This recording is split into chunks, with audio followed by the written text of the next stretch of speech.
Shalom semua Bapak Ibu sekalian terkasih. Tuhan Yesus memberkati ibadah dan doa-doa kita, serta syukur, pujian, penyembahan. Di dalam namanya yang kudus, kami berdoa dan bersyukur buat kesempatan ini Tuhan. Tiap pertemuan rohani kita. Time for Bible. Dalam nama Bapa, Putra, dan Roh Kudus. Amin. Diberkatilah mereka yang datang dalam nama Tuhan Yesus Kristus. Setiap apa yang mereka dengar melalui pelayanan ini, iman mereka dikuatkan. Iman kami tumbuh. Karena yang menumbuhkan iman kami adalah karya anugerah dari Tuhan Yesus. Amin. Selamat mendengarkan sabda firman Tuhan yang terambil dari kitab Daniel pasal yang ke-6. Kita akan melihat cukup banyak ayat hari ini. Ya. Kita akan melihat dari kitab Daniel pasal yang ke-6 mulai ayat yang ke-4 sampai dengan ayat yang ke-28.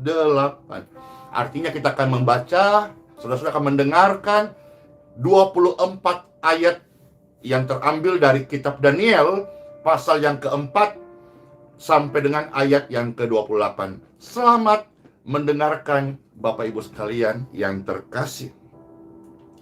Demikianlah firman Tuhan bagi setiap kita.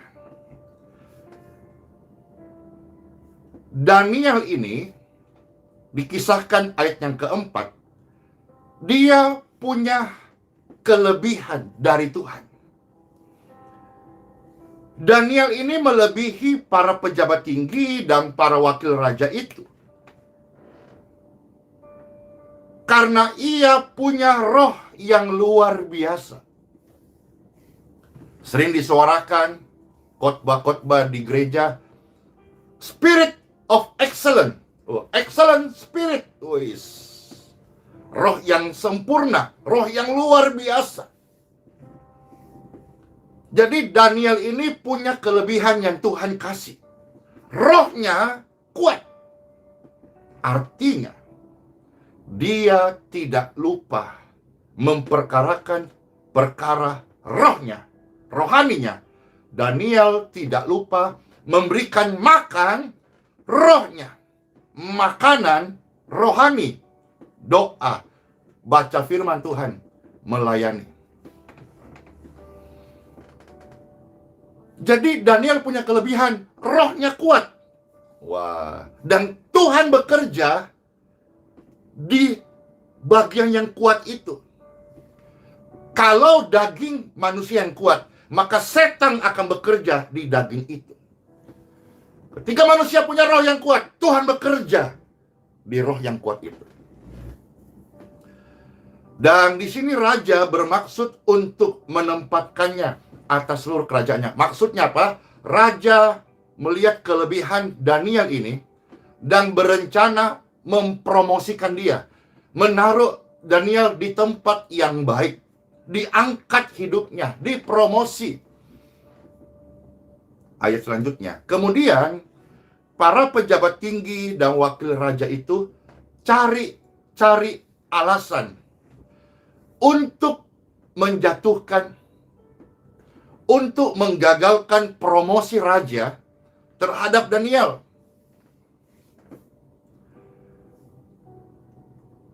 Tetapi mereka tidak mendapat alasan apapun. Mereka juga tidak menemukan celah kesalahan dari Daniel. Karena Daniel ini punya roh yang kuat. Ia bertekun dalam ibadahnya. Dia setia dalam doanya.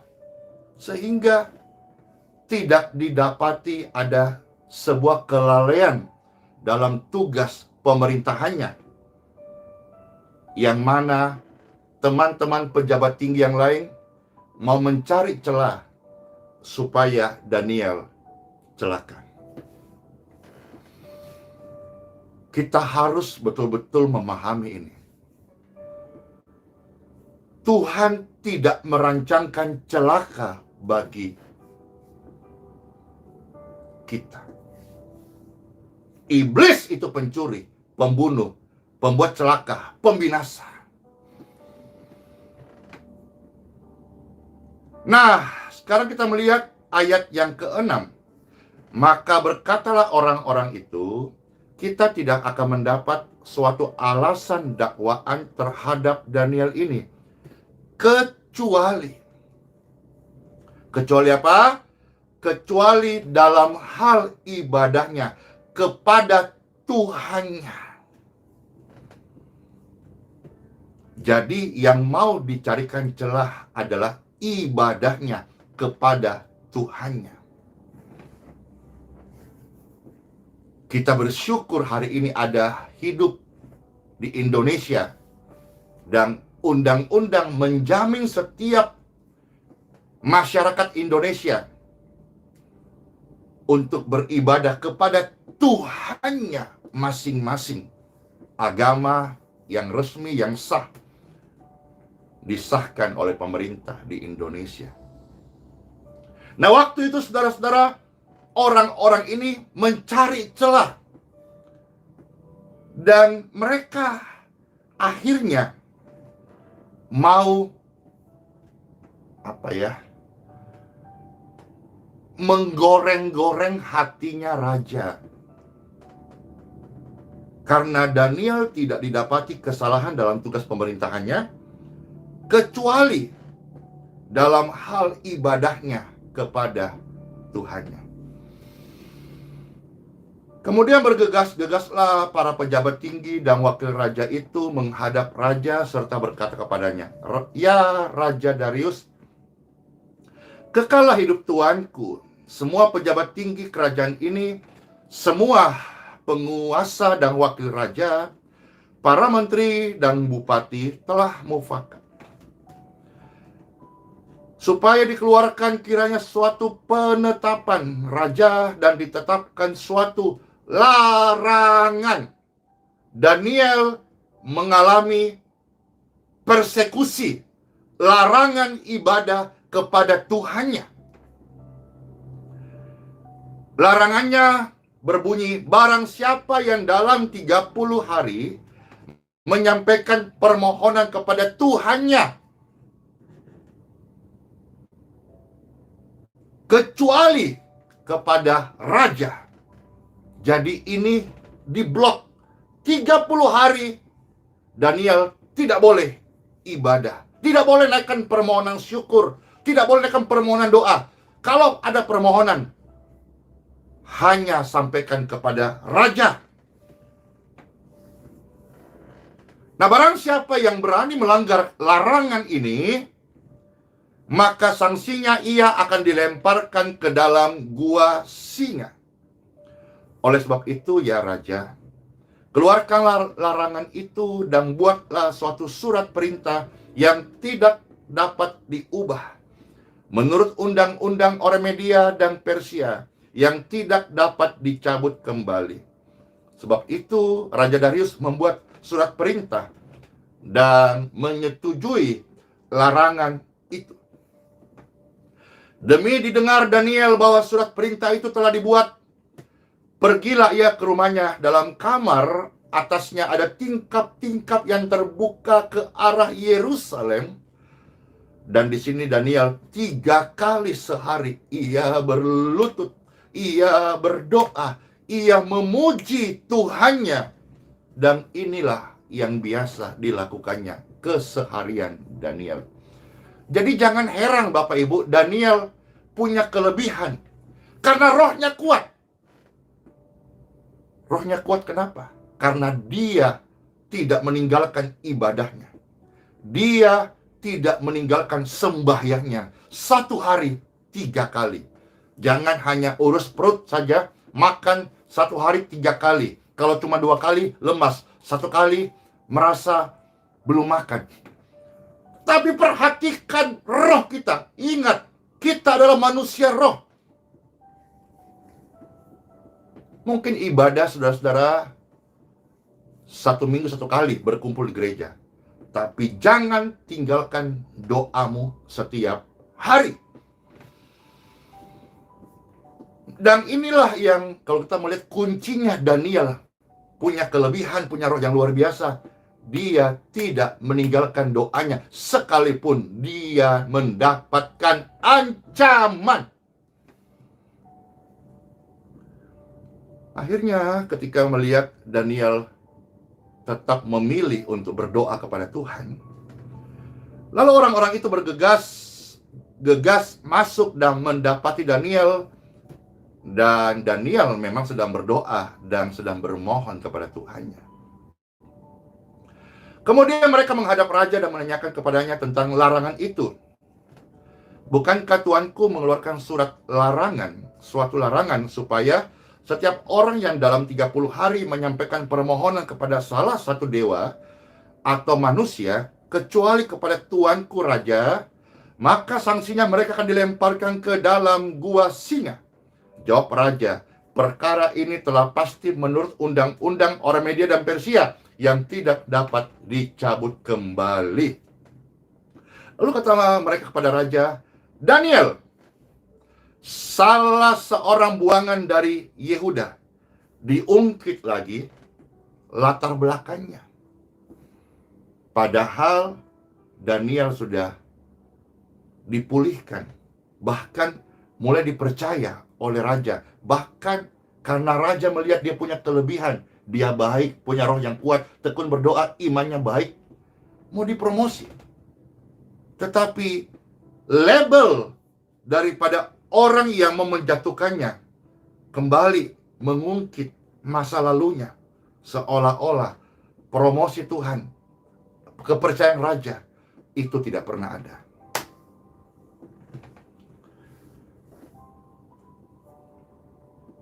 Daniel, salah seorang buangan dari Yehuda, tidak mengindahkan Tuanku ya raja, dan tidak mengindahkan larangan yang Tuanku keluarkan. Tetapi 3 kali sehari ia tetap mengucapkan doanya. Kompor gas. Raja ini dipengaruhi. Padahal rajanya tidak begitu. Rajanya baik. Pemerintahannya baik. Tapi ada di dalamnya orang-orang yang tidak baik, provokator.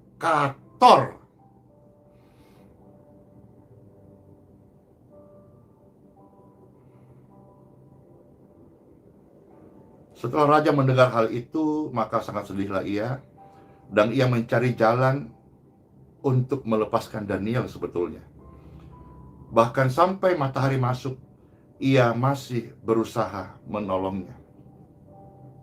Lalu bergegas-gegaslah orang-orang itu menghadap raja serta berkata kepadanya, ketahuilah ya raja, bahwa menurut undang-undang orang Media dan Persia tidak ada larangan atau penetapan yang dikeluarkan raja yang dapat diubah.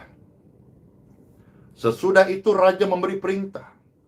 Lalu diambillah Daniel dan dilemparkan ke dalam gua singa.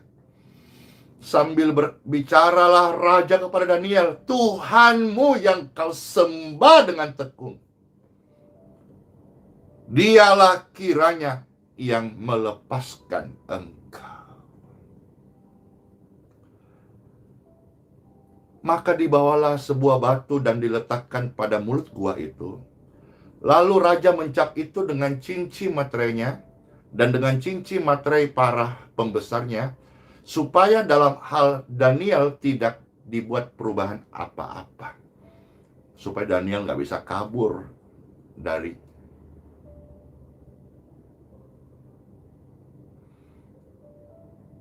niat mereka untuk membunuh, mematikan, membinasakan.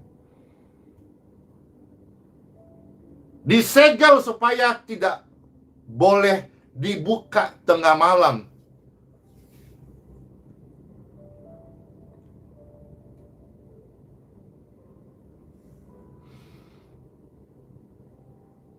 Lalu pergilah raja ke istananya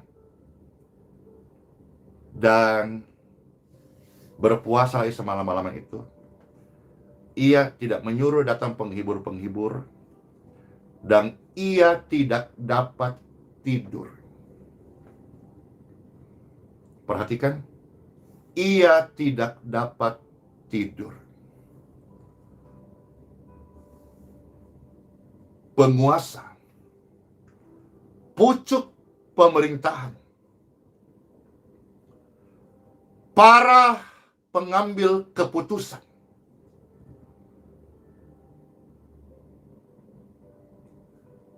ketika engkau salah menentukan sikap, atau engkau salah menghukum orang,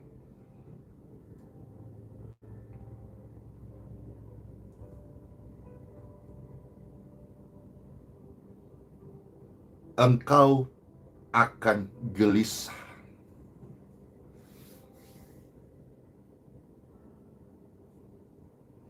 Engkau akan alami hari-hari hidupmu tidak tenang.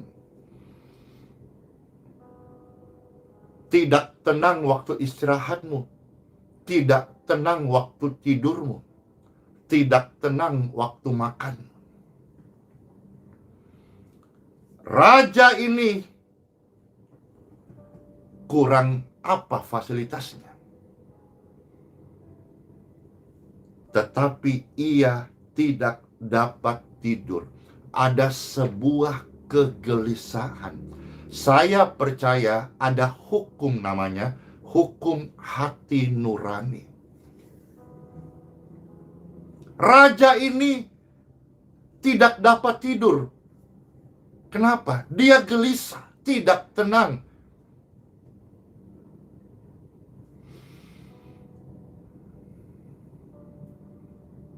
Dia telah membuat kesalahan. Kesalahan menghukum orang benar.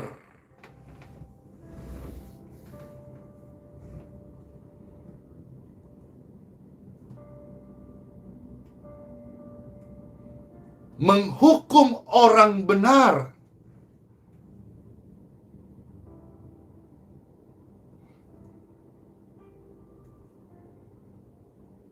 Maka ayat 20, pagi-pagi sekali ketika fajar menyingsing, bangunlah raja dan pergi dengan buru-buru ke dalam gua singa. Dan ketika ia sampai dekat gua itu, berserulah ia kepada Daniel dengan suara yang sayu sambil berkata, Daniel, Daniel, hamba Tuhan yang hidup, apakah Tuhanmu yang kau sembah dengan tekun itu telah sanggupkah ia melepaskan engkau dari singa-singa itu?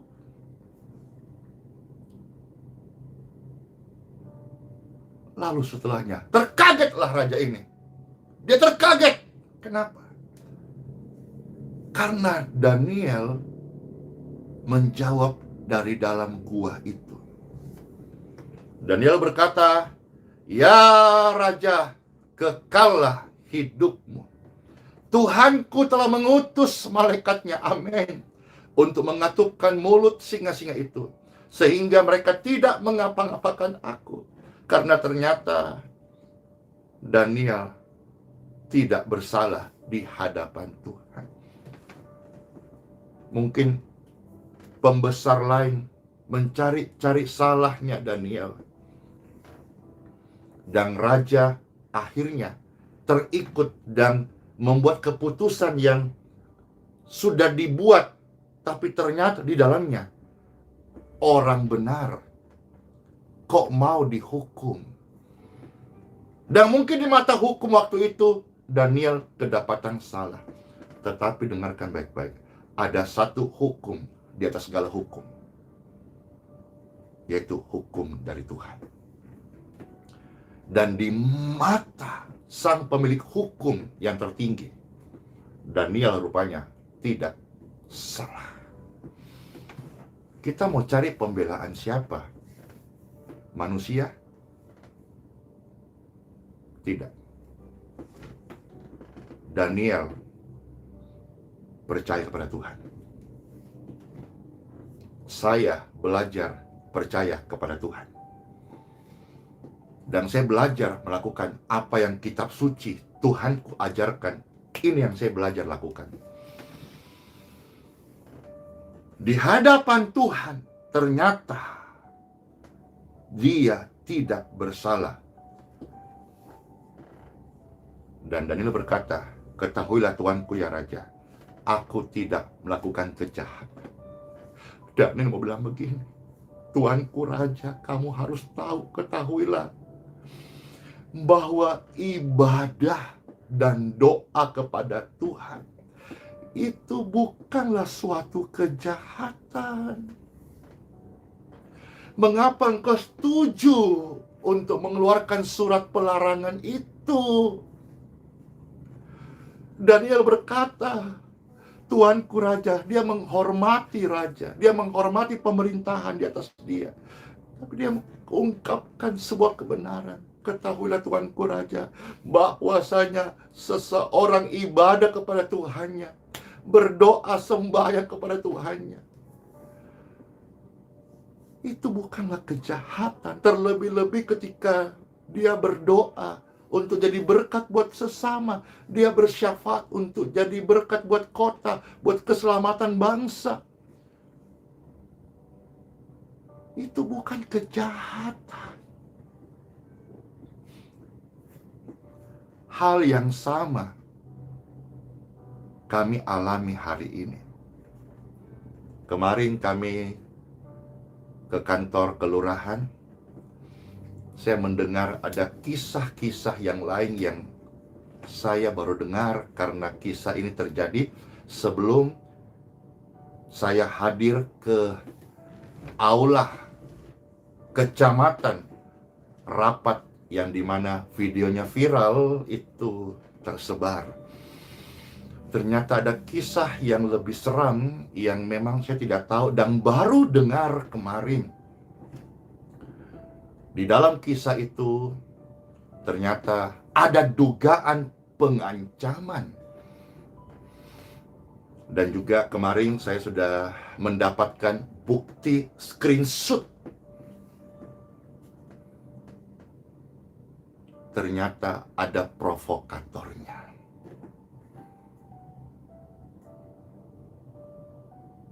Lalu ketika bincang-bincang kurang lebih kemarin ada 6-8 orang itu, saya tanya, apakah kesaksian ini, cerita ini ada yang menyangganya?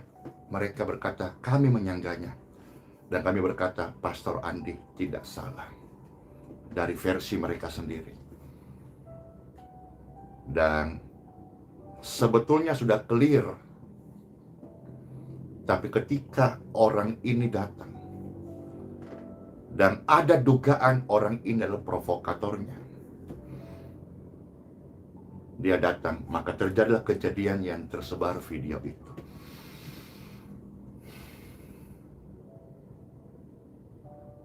Lalu mereka berkata, bagaimana sikapnya Pastor Andi? Saya berkata, kitab suci yang saya belajar dan Tuhanku ajarkan, kita tidak perlu memaksakan kehendak, kita tidak perlu melawan, kita cukup berdoa. Terus bagaimana dengan dia? Saya berkata, ya coba saya mau melihat WhatsApp-nya itu, tolong dikirimkan. Dan sekarang ada di kami bukti dugaan pengancaman itu. Tapi saya tetap percaya ada kekuatan yang lebih besar daripada kekuatan manusia, yaitu doa. Mungkin ada orang-orang yang merasa puas ketika berhasil melakukan hal seperti yang dibuat kepada Daniel di zaman itu. Kepuasan itu tidak bertahan lama.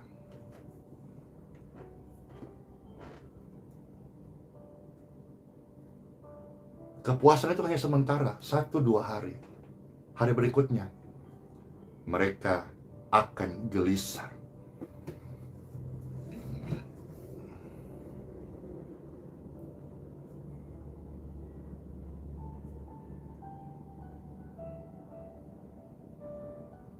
Contoh yang masih hot news, trending topic saat pastor sampaikan ini,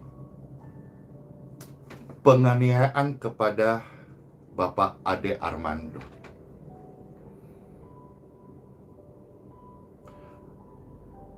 Mungkin orang yang berhasil menganiaya, memukul, melepaskan celananya sampai beliau bonyok-bonyok tidak bercelana, mungkin rasa puasnya ada. Berhasil nih kasih boga mentah tuh kepada Bapak Ade Armando, yang kejadian kemarin sore kalau tidak salah. Beritanya rame di mana-mana. Tetapi setelah itu mereka pasti menyesal, apalagi pelakunya sudah diidentifikasi dari berita-berita yang tersebar. Videonya, wajahnya di screenshot, dan ada yang kasih komentar, wah, gara-gara kasih 2-3 pukulan mungkin dia merasa puas waktu itu, melampiaskan. Tapi di mata hukum itu adalah kejahatan, anarkis. Pengancaman juga adalah kejahatan. Tapi setelah itu, besoknya atau mungkin waktu pastor bicara gini, sudah ditangkap. Dan mereka akan habiskan hidupnya di penjara. Bukankah ini sebuah hal yang penyesalan jangka panjang dibandingkan hanya kepuasan memukul Bapak Ade Armando waktu itu? Sama halnya, ketika ada orang-orang yang merasa puas, berhasil mengganggu pelayanan Tuhan, ibadah orang, sembayangnya orang, mungkin mereka merasa puas sesaat, tetapi saya berdoa, Tuhan kasih kekuatan, ampuni. Dan saya bersaksi di kantor kelurahan kemarin, tidak, orang Kristen tidak diajarkan untuk melakukan perlawanan, apalagi sampai masang kehendak. Terus Pastor Andi ngapain? Saya sembahyang. Dan saya percaya ada hukum hati nurani. Orang-orang yang merancangkan hal yang jahat kepada orang-orang yang beribadah, berdoa, mereka dalam kasih Tuhan, bisa saja mereka digelisahkan.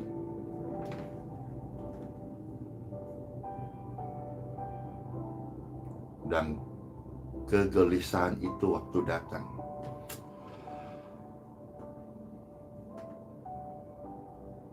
itu sesuatu yang menyiksa Bapak Ibu.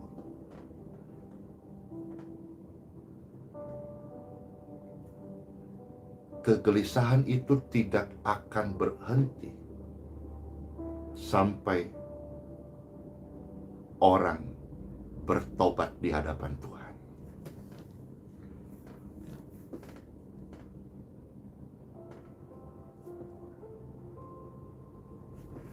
Ibadah dan doa kepada Tuhan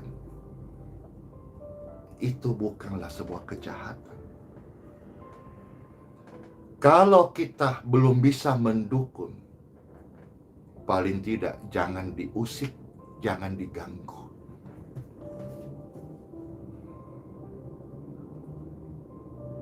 Daniel berkata kepada raja, aku tidak melakukan kejahatan. Kenapa dia berkata begini? Karena dia dilempar masuk ke dalam gua singa, dituduh ibadah dan doa. Daniel tidak melawan. Daniel sabar. Dan saya percaya dia tetap berdoa di dalam hatinya. Buktinya apa? Bahkan sampai dalam gua singa, Daniel tetap memuji Tuhan. Pujian yang dia naikkan kepada Tuhan yang hidup, mengatuk mulut singa bisa. Pujian yang dinaikkan orang percaya sekalipun di dalam suasana terancam atau terzolimi atau teraniaya, mengundang malaikat Tuhan datang. Pujian ibadah yang engkau naikkan kepada Tuhan tidak pernah sia-sia. Lihat Daniel, dia tidak mati, dia tetap hidup.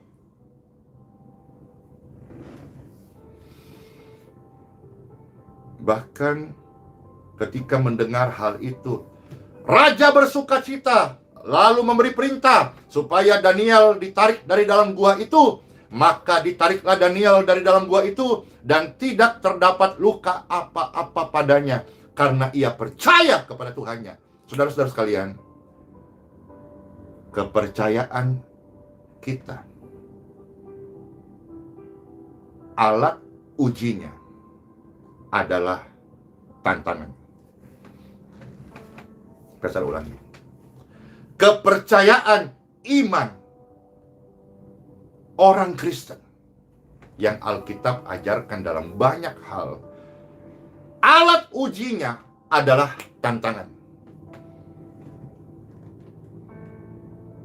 Dan Daniel saat mengalami tantangan, dia tetap memuji Tuhan.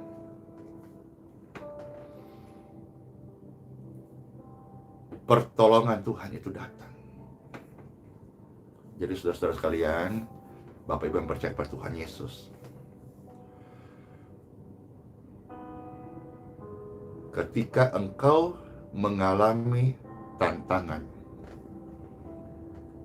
tidak perlu andalkan fisikmu, tidak perlu juga andalkan backingan manusia, tidak perlu andalkan kekuatan-kekuatan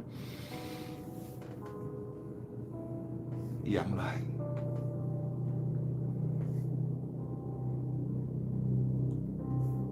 Tuhan itu hidup. Tuhan sanggup campur tangan. Sikap kita ini akan menentukan nilai kualitas iman saat tantangan datang.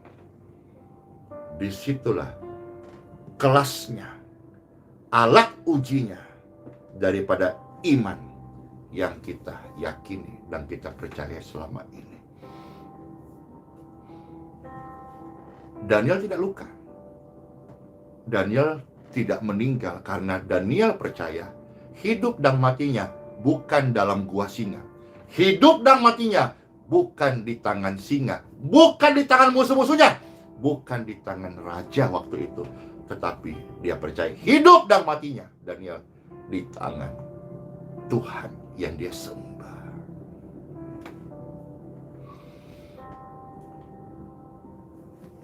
Lalu raja akhirnya memberi perintah, diambillah orang-orang yang telah menuduh Daniel, dan sebaliknya mereka dilemparkan ke dalam gua singa, baik mereka maupun anak-anak dan istri-istri mereka. Ini sedih Bapak Ibu, sedih. Saya percaya Daniel juga nggak mau kok, karena orang yang punya roh yang kuat pasti menangis melihat hal-hal seperti ini. Orang yang berdoa kepada Tuhan Yesus, Tuhan yang hidup, dia tidak menginginkan pembalasan kepada lawan-lawannya. Tapi orang yang punya roh yang kuat, yang memuji Tuhan Yesus, Tuhan yang hidup, dia justru melihat kasih Tuhan itu melawat hati lawan-lawannya. Tapi di sini raja sudah mengambil keputusan. Orang yang menuduh Daniel sampai Daniel masuk gua singa gara-gara ibadah dan doanya. Sebaliknya, sekarang mereka dilemparkan masuk dalam gua singa. Bukannya mereka, kasihan ini, anak-anak dan istri-istri mereka. Ternyata ini yang terjadi. Belum lagi mereka sampai ke dasar gua itu, singa-singa itu langsung menerkam mereka, bahkan meremukkan tulang-tulang mereka.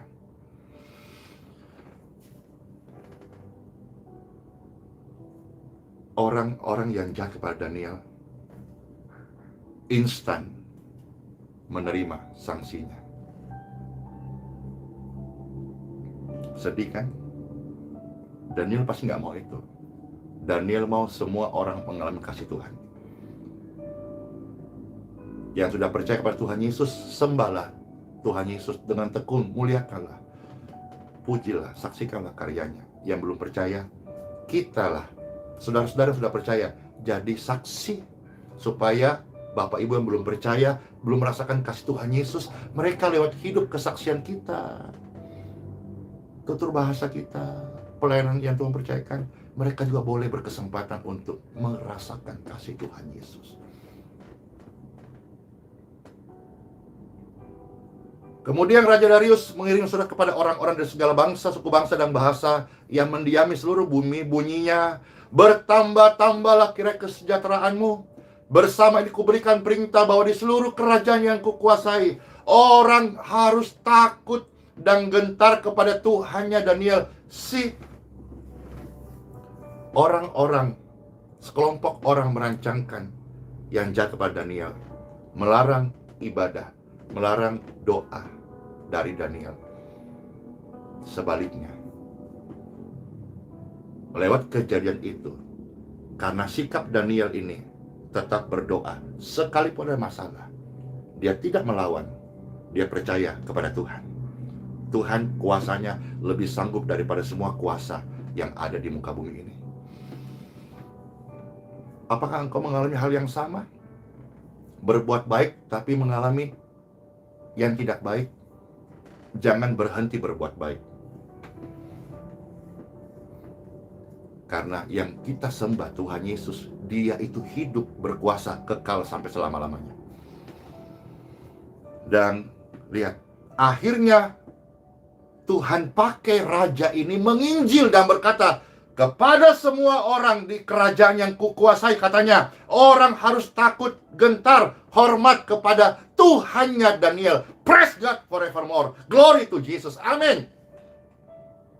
Sebab dialah Tuhan yang hidup, dialah Tuhan yang kekal, dan untuk selama-lamanya pemerintahannya tidak akan binasa dan kekuasaannya tidak akan berakhir.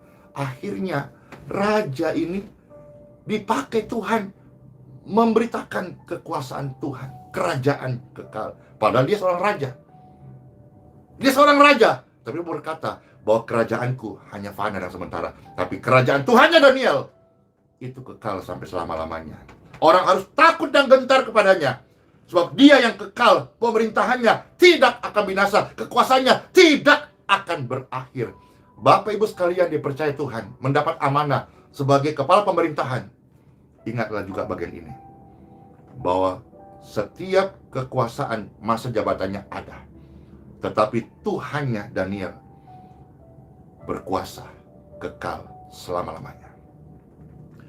Dilanjutkan, Tuhannya Daniel melepaskan, Tuhannya Daniel menolong, Tuhannya Daniel mengadakan tanda dan mujizat di langit dan di bumi. Dan Tuhannya Daniel, ayat 28, Daniel pasal 6, Dia yang telah melepaskan Daniel dari cengkeraman singa-singa. Dan ditutup dengan ayat 29, Daniel ini akhirnya tetap mendapat kedudukan tinggi pada zaman pemerintahan Darius dan pada zaman pemerintahan Kores, orang Persia itu. Rencana Tuhan buat Daniel tidak gagal. Rencana Tuhan Yesus buat saya tidak gagal. Rencana Tuhan Yesus buat hidupmu tidak gagal. Sekalipun hari ini engkau mengalami tantangan, itulah kelasnya iman untuk kita praktekkan. Let's pray. Tuhan Yesus, Tuhan Yesus, Tuhan Yesus, terima kasih buat sabda firman. Kami mau setia beribadah, kami mau tambah tekun berdoa.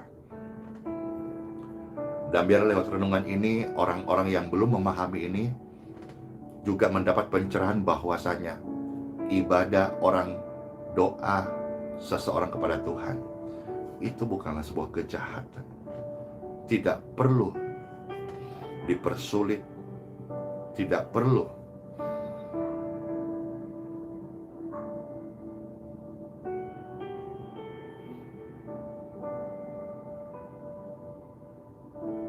dibuat aturan-aturan yang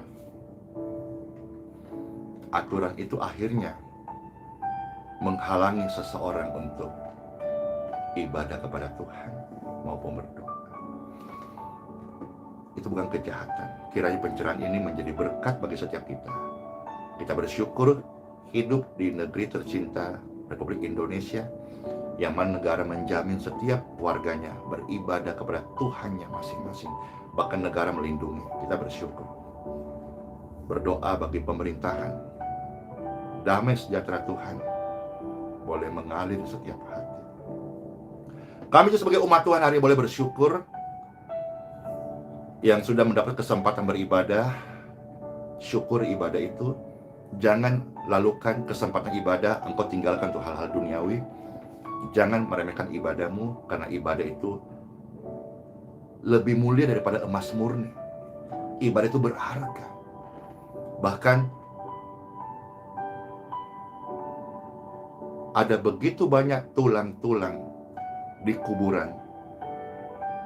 Seandainya mereka bisa bangun dan hidup kembali, meskipun beberapa menit saja, saya yakin dan percaya mereka pasti juga rindu beribadah kepada Tuhan. Tuhan Yesus, terima kasih. Rema firman ini menjadi bagian hidup kami. Yang lemah ada kekuatan dari firman Tuhan. Yang sakit, kami boleh menerima aliran kesembuhan di tubuh kami. Yang mendapatkan jalan buntu hari ini, Tuhan Yesus tolong jalan keluar. Bahkan kami juga hari ini dalam pergumulan kami percaya Tuhan tidak merancangkan hal yang buruk dan bukan celaka. Namun sebagai orang yang beriman kepada Tuhan Yesus dan firman Tuhan yang kami baca, Tuhan bawa keadaan ini. Biarlah nama Tuhan Yesus semakin dipermuliakan. Terpujilah Tuhan kekal selama-lamanya. Di dalam nama Tuhan Yesus Kristus kami berdoa, kami bersyukur. Kami masuk hari yang baru. Immanuel, Tuhan Yesus beserta kita sekarang dan selama-lamanya. Dalam nama Bapa, Putra, dan Roh Kudus. Amin.